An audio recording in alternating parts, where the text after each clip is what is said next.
Halo pemirsa, langsung dari studio IDX Channel Jakarta, saya Fajar Royong hadir dalam Market Review, program yang mengupas isu-isu penggerak perekonomian Indonesia. Dan jangan lupa live streaming kami bisa Anda saksikan di idxchannel.com. Dan tak lupa kami terus mengingatkan untuk tetap menerapkan protokol kesehatan selama masa pandemi ini, agar kita terbebas dari COVID-19. Dan pemirsa, mari kita ikuti Market Review selengkapnya. Tingginya mortalitas kasus COVID-19 pada anak meningkatkan urgensi vaksinasi COVID-19 kepada anak. Beberapa waktu lalu, BPOM mengeluarkan izin penggunaan darurat untuk vaksin COVID-19 demi menekan mortalitas kasus corona pada anak. Ikatan Dokter Anak Indonesia mengatakan di tengah lonjakan kasus baru harian COVID-19 terjadi pula peningkatan tajam penularan dan bahkan kematian pada anak-anak. Ketua Umum Ikatan Dokter Anak Indonesia Profesor Dr. Aman Bakti Pulungan mengatakan, data nasional menunjukkan konfirmasi COVID-19 pada anak berusia 0 hingga 18 tahun mencapai 12,5%. Ini artinya 1 dari 8 kasus konfirmasi COVID-19 adalah anak-anak. Data Ikatan Dokter Anak Indonesia juga menunjukkan case mortality atau tingkat kematian pada kasus COVID-19 anak-anak mencapai 3% hingga 5%. Data ini menunjukkan bahwa Indonesia memiliki tingkat kematian tertinggi di dunia. Menyikapi hal tersebut, vaksin COVID-19 terus diberikan untuk masyarakat Indonesia baik anak-anak usia 12 hingga 17 tahun maupun orang dewasa. Setelah vaksinasi, peserta bisa melakukan pengecekan dan mengunduh sertifikat vaksin COVID-19 melalui laman pedulilindungi.id atau link lain. Untuk vaksinasi anak-anak, Kementerian Kesehatan mencatat sebanyak 548.000 anak-anak usia 12 hingga 17 tahun sudah mendapat suntikan vaksin COVID-19 hingga Kamis 22 Juli 2021. Jumlah anak penerima vaksin COVID-19 dipastikan akan terus bertambah. Berbagai sumber IDX Channel.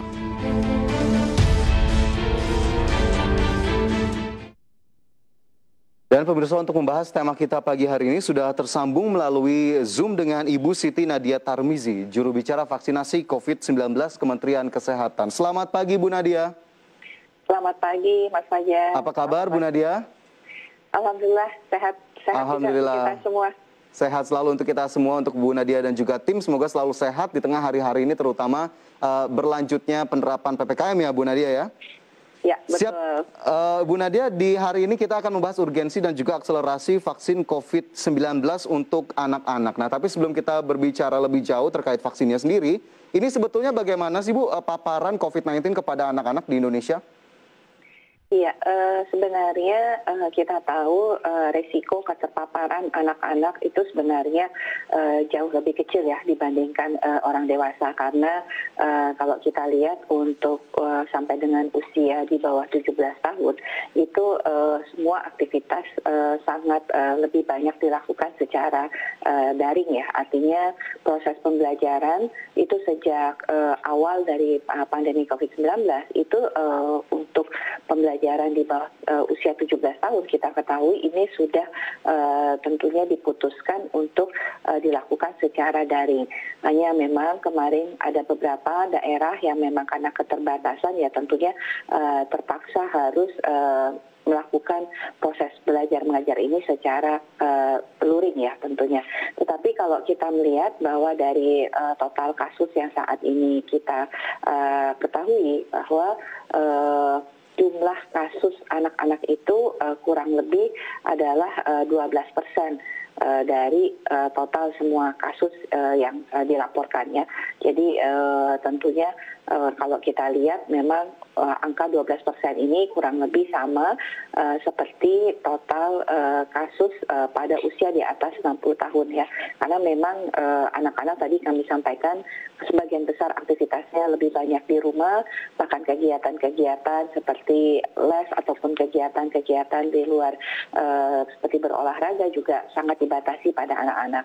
Tetapi kemudian resiko ini semakin meningkat penularan kepada anak-anak, terutama akhir akhir-akhir ini kita melihat grafik peningkatan jumlah anak yang terpapar dikarenakan makin banyaknya klaster keluarga dan adanya varian Delta yang lebih cepat menular, sehingga ini juga mempengaruhi situasi di rumah tangga ya. Artinya kalau kemudian orang tua atau orang dewasa sekitarnya itu terpapar COVID-19, maka saat ini kita bisa lihat kecepatan penularan pada anak-anak pun juga terjadi, dan ini yang menjadi perhatian kita. Oke, karena memang sebetulnya sudah cukup terjaga ya dengan pola belajar daring, begitu lebih banyak di rumah dan juga aktivitas dibatasi. Tapi kemudian tadi yang juga disebutkan Bu Nadia ada varian Delta yang ternyata juga ini akhirnya menjadi perhatian utama, termasuk juga untuk anak-anak. Apakah kemudian varian Delta sendiri benar terkonfirmasi meningkatkan jumlah anak yang terpapar? Bagaimana sebetulnya Bu sebaran virus varian Delta ini kepada anak-anak? Iya, kalau sampai saat ini dari hasil pemeriksaan whole genome sequencing kita, karena kita tahu ya pemeriksaan tersebut sifatnya surveillance, hanya memonitor saja bagaimana peredaran dari varian-varian atau mutasi-mutasi baru virus COVID-19. Nah, kalau sampai sekarang kita belum menemukan varian Delta pada usia di bawah 17 tahun ya.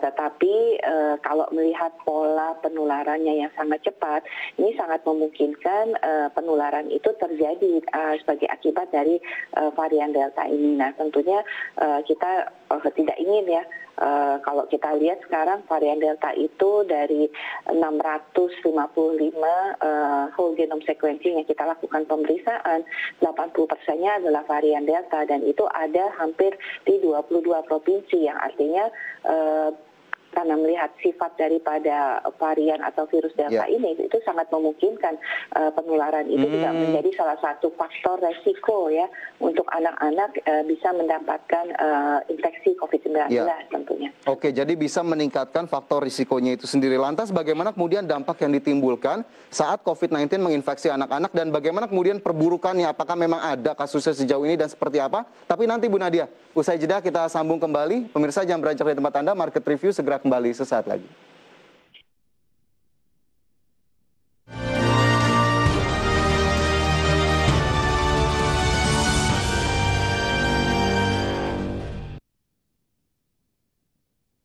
Kini aplikasi kita membantu satu sama lain.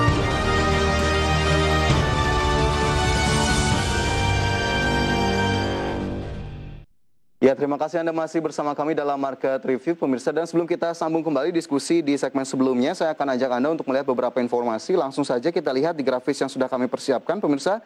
Yang pertama adalah vaksinasi anak dan remaja di Indonesia. Target vaksinasi usia 12 hingga 17 tahun sebanyak 32,6 juta. BPOM telah terbitkan izin penggunaan darurat EUA, vaksin asal Sinovac untuk populasi usia 12 hingga 17 tahun. Kemudian dosis untuk sekali penyuntikan 0,5 ml, kemudian jumlah dosis sama dengan usia kurang dari 18 tahun. Petunjuk pelaksanaan dan teknis vaksinasi disiapkan Kementerian Kesehatan. Kemudian kita ke grafis yang kedua, pertimbangan rekomendasi vaksinasi pada anak dan remaja dari BPOM. Yang pertama adalah profil imunogenitas dosis medium. Lebih baik 600 SU atau 0,5 mili. Demam di kelompok 12 hingga 17 tahun tidak ditemukan. Maturasi sistem imun kelompok 12 hingga 17 tahun sama dengan kelompok dewasa. Data epidemiologi virus corona di Indonesia menunjukkan mortalitas tinggi pada usia 10 hingga 18 tahun mencapai 30%. Perlunya uji klinis dengan jumlah subjek usia di bawah 12 tahun lebih banyak secara bertahap. Kelompok usia di bawah 12 tahun belum diizinkan vaksinasi. Kemudian di infografis yang terakhir, kita juga bisa cermati bersama data vaksinasi Indonesia per 24 Juli 2021.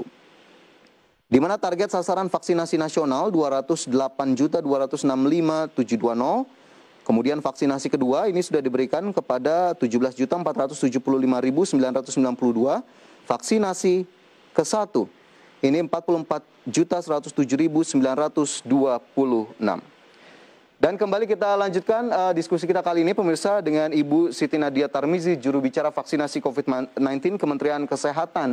Bu Nadia, tadi saya sempat menanyakan sedikit dampak yang ditimbulkan saat COVID-19 menjangkiti anak-anak dan juga perburukannya. Dampaknya sendiri sebetulnya seperti apa, Bu Nadia?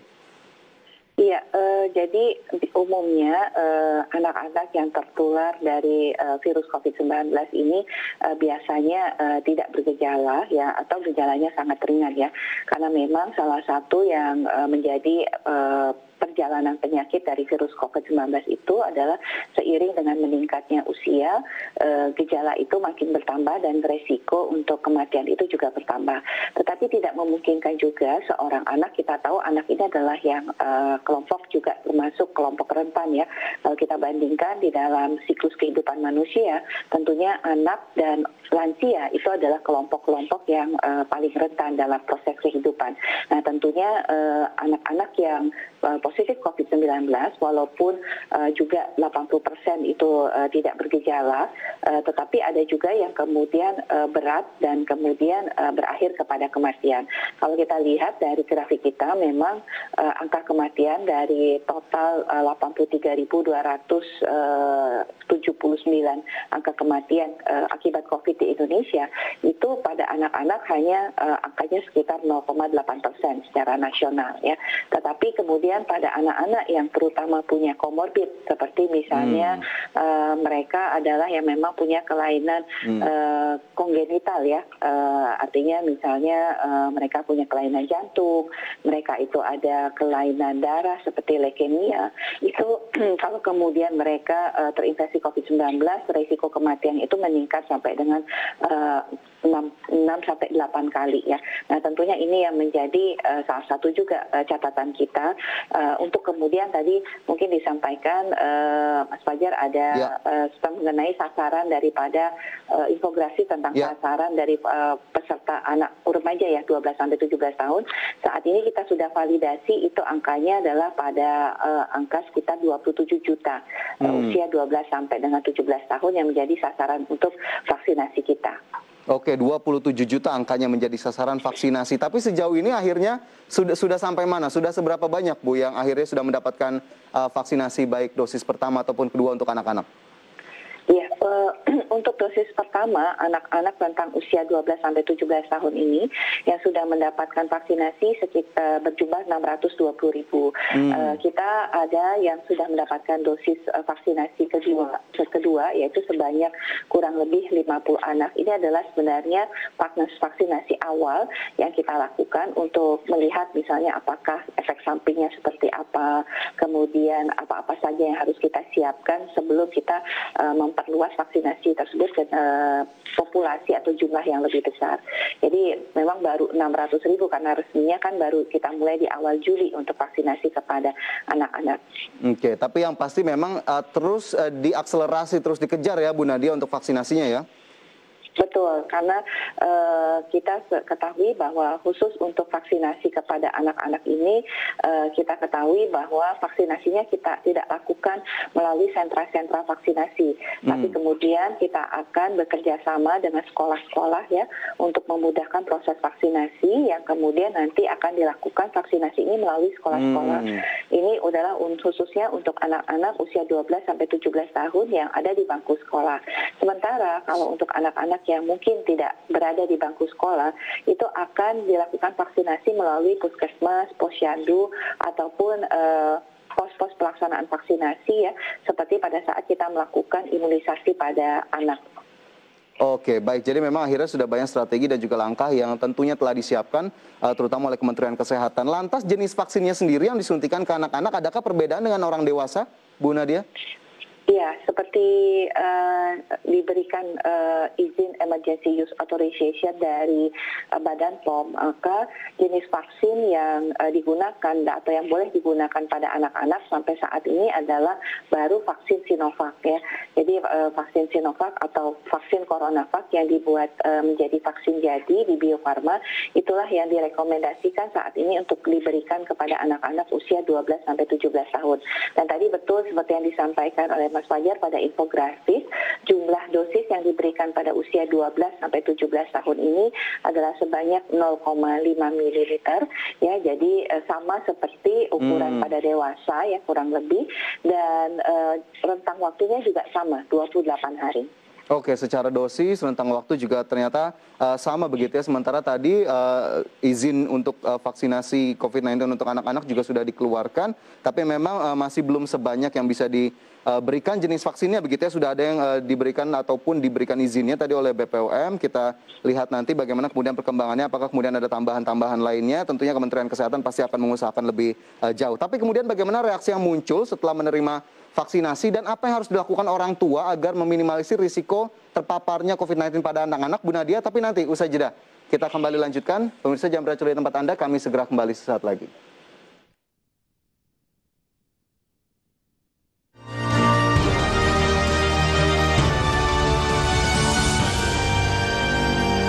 Business and Capital Market Channel.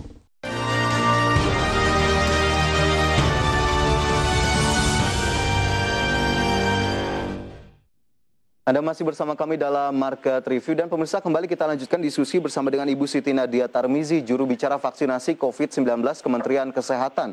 Ibu Nadia, bagaimana kemudian akhirnya reaksi yang muncul pada anak setelah mendapatkan vaksinasi COVID-19? Sesuai pertanyaan yang tadi sudah saya sampaikan sebelumnya.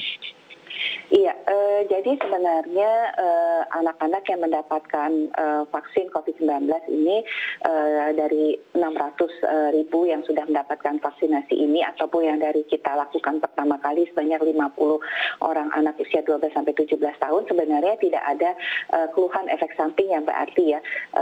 Artinya sampai saat ini kita tidak menemukan pertama efek samping yang berat ya ataupun yang sifatnya sistemik ya, seperti misalnya demam, sakit kepala atau nyeri pada anak-anak itu tidak ditemukan. Hanya mungkin rasa pegal itu yang paling banyak yang dilaporkan, kemudian terasa nyeri, kemerahan di tempat suntikan ya. Yang lain demam juga sangat sedikit ya, hanya 1 hari, tapi setelah itu bukan demam yang tinggi. Jadi sepertinya vaksinasi pada anak-anak atau rentang usia 12-17 tahun ini efek sampingnya terlihat jauh lebih kecil dibandingkan efek samping yang dirasakan oleh orang dewasa ya. Nah, tentunya yang harus disiapkan orang tua pada saat akan melakukan vaksinasi COVID-19 pada anak-anak, yang pertama adalah jelas anak ini harus dalam kondisi sehat ya. Jadi kita tahu bahwa usia 12-17 tahun ini kan sudah komunikatif ya dengan kita ya, berbeda pada usia di bawahnya, karena mungkin kalau anak-anak di bawahnya 5 tahun seperti itu, kalau demam pun mereka masih bermain-main ya, tapi kalau usia 12-17 tahun ini kalau sakit kepala, pusing itu mereka akan mengatakan kepada orang tuanya. Jadi yang pasti anak-anak dalam kondisi sehat, istirahat yang cukup, kalau memang akan mendapatkan vaksinasi mungkin sebaiknya sarapan dulu ya, makan pagi seperti itu, supaya betul-betul kondisi anak-anak tersebut benar-benar kondisinya fit. Yang kedua, pastikan kalaupun nanti akan mendapatkan vaksinasi, apakah di puskesmas ataukah di sekolah, tetap jalankan protokol kesehatan. Pastikan mereka memakai masker dan jangan lupa bahwa karena ini anak-anak di bawah usia 17 tahun ya, berarti sebagian mungkin masih belum memiliki KTP. Jangan lupa membawa kartu keluarga ya, untuk kemudian nanti pada saat pendaftaran itu akan ditanyakan nomor induk kependudukan. Nah, nomor induk kependudukan itu ada di kartu keluarga masing-masing. Nah, jadi mungkin ini masih ada waktu ya untuk kita, kalau misal ada orang tua yang belum memiliki kartu keluarga atau kartu keluarganya hilang, untuk bisa segera diurus di kantor kelurahan untuk bisa mendapatkan nomor identitas tersebut. Nah, setelah mendapatkan vaksinasi, kita tahu bahwa setelah vaksin kita akan menunggu 15 menit untuk melihat apakah ada efek samping atau tidak. Kalau tidak ada, kemudian kita bisa pulang dengan membawa kartu vaksinasi. Nah, ini kemudian anak-anak bisa beraktivitas biasa, tapi jangan juga melakukan aktivitas-aktivitas yang berat ya, karena kan pasti vaksin ini kan akan menstimulus kekebalan tubuh kita ya. Jadi artinya kita jangan sampai beraktivitas berolahraga yang berat ya, tapi saya rasa anak-anak tidak melakukan kegiatan tersebut ya. Jadi beraktivitas seperti biasa, apalagi kalau tidak ada gejala atau efek samping yang dirasakan. Tetapi kalau kemudian setelah kita pulang dari sekolah ataupun kemudian dari rumah sakit atau puskesmas setelah mendapatkan vaksinasi. Kalau memang dirasakan ada gejala yang kurang nyaman, segera hubungi nomor kontak petugas yang ada di kartu vaksin ya. Kemudian nanti akan diinformasikan tindakan-tindakan apa yang harus dilakukan. Oke, meskipun harapannya tadi efek sampingnya tidak muncul begitu ya, karena memang tadi dari yang sudah dilakukan vaksinasinya sangat sedikit sekali, bahkan tidak ada tadi yang disebutkan oleh Bu Nadia. Lantas Bu Nadia, bisakah disampaikan kembali agar kemudian pemirsa dan juga masyarakat lebih paham pentingnya dan juga urgensi dari vaksinasi COVID-19 untuk anak-anak? Ya, jadi kami menghimbau orang tua tentunya tidak perlu ragu-ragu dan yakinlah bahwa vaksin ini, vaksinasi COVID-19 ini aman untuk diberikan kepada anak-anak usia di atas 12 tahun sampai dengan 17 tahun. Ini sangat penting karena kita tahu kita ingin memberikan perlindungan kepada anak-anak kita di masa pandemi, di masa tentunya penularan ini masih terjadi serta adanya potensi virus COVID-19 yang nanti akan bermutasi atau munculnya varian baru. Tentunya kita orang tua juga harus divaksin ya, selain anak-anak kita, karena dengan kita divaksin kita tidak menjadi sumber penularan untuk anak-anak kita maupun keluarga di sekitar kita. Di sisi lain, anak-anak juga menjadi sangat penting karena anak yang belum divaksin itu akan bisa menjadi sumber penularan kepada orang di dalam keluarganya. Selain tentunya resiko sakit dan resiko kematian atau menjadi berat itu juga sama pada anak-anak. Jadi kami menghimbau untuk orang tua untuk segera mendaftarkan anak-anaknya melalui sekolah-sekolah ataupun melalui puskesmas untuk segera mendapatkan perlindungan melalui vaksinasi COVID-19. Baik, itu tadi sejumlah catatan begitu ya terkait dengan vaksinasi COVID-19 untuk anak-anak, dan juga kami berharap ini para orang tua bisa tadi untuk bisa mengikuti anjuran yang sudah disampaikan Ibu Nadia, dan akhirnya kita bisa bersama-sama berupaya untuk bisa mengejar target vaksinasi yang tadi sudah dicanangkan dan bisa lebih baik lagi dari hari ke hari dan tingkat vaksinasinya bisa tercapai. Bu Nadia, terima kasih banyak sudah bergabung bersama kami dalam program Market Review pagi hari ini. Sehat dan sukses selalu ya Bu Nadia. Sama-sama Mas Fajar, jangan lupa protokol kesehatan. Siap, jangan lupa protokol kesehatan. Baik, itu juga pemirsa harus selalu dilakukan protokol kesehatan dimanapun Anda berada. Dan pemirsa, di paruh kedua nanti akan ada rekan Wiki Adrian yang akan memandu dialog dengan topik ESG Capital Market Exhibition and Showcase 2021 bersama Direktur Penilaian Bursa Efek Indonesia, Bapak Igede Nyoman Iyetna. Usai jeda berikut, tetaplah di Market Review.